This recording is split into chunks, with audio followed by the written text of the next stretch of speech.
அஸ்ஸலாமு அலைக்கும் friends. Fayaz home குக்கிங்கில் இன்றைக்கி வந்து ஒரு சூப்பரான ஒரு டிஷ் பார்க்க போகிறோங்க. இது என்னென்னா கனவா தொக்கு தாங்க. அதுக்கு வந்து கனவாவை நல்லா வாஷ் பண்ணி எடுத்துருங்க. அந்த மேலே உள்ள பிளாக்கு அதுக்கப்புறம் பிங்க்லாம் இருக்கும், அதெல்லாம் எடுத்து உரித்து எடுத்துருங்க. அதே போல் மஞ்சத்தூள் போட்டு நல்லா கழுவி எடுத்துருங்க. கழுவ நமக்கு வந்து நுரை வந்துக்கிட்டே இருக்கும். நீங்கள் வந்து நல்லா வாஷ் பண்ணி எடுத்துக்கோங்க. இப்போ வந்து ஒரு பேனில் நான் ஆயில் சேர்த்துருக்கேன். ஒரு 3 ஸ்பூன் அளவுக்கு நான் ஆயில் சேர்த்துருக்கேன். ஆயில் நல்லா சூடாகட்டும். சூடானதும் ஒரு பல்லாரி வந்து நான் கட் பண்ணி வச்சுருக்கேன். அதை வந்து நல்லா வதக்கி எடுத்துக்கோங்க. இந்த மாதிரி வதங்கி வந்ததுக்கப்புறம் ஒரு 2 பழுத்த தக்காளி நான் சேர்த்துருக்கேன். அதையும் சேர்த்துட்டு நல்லா வதக்கிக்கோங்க.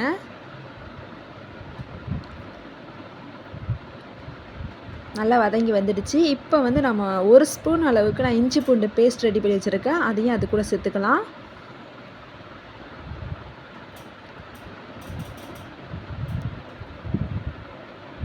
நல்லா வதக்கிக்கோங்க.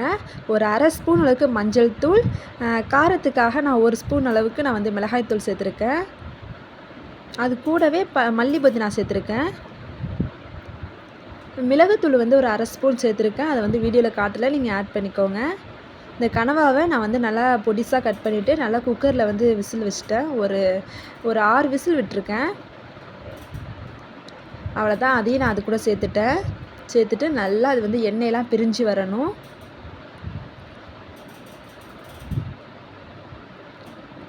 எண்ணெயெல்லாம் பிரிஞ்சு வந்ததுக்கப்புறம் நான் வந்து சோயா சாஸ் வந்து 1 ஸ்பூன் அளவுக்கு சேர்த்துருக்கேன். டொமேட்டோ சாஸு அதே போல் நான் 1 ஸ்பூன் அளவுக்கு சேர்த்துருக்கேன்.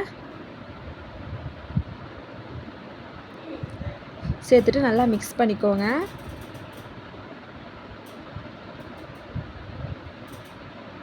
வாசனைக்காக கொஞ்சம் கருவேப்பிலை சேர்த்துருக்கேன். அவ்வளோதாங்க, நம்ம கனவா தொக்கு ரெடி ஆகிடுச்சு. நீங்களும் ட்ரை பண்ணி பாருங்கள். இது வந்து தோசை, அதுக்கப்புறம் சப்பாத்தி அது கூட வச்சு சாப்பிட்டா சூப்பராக இருக்கும்.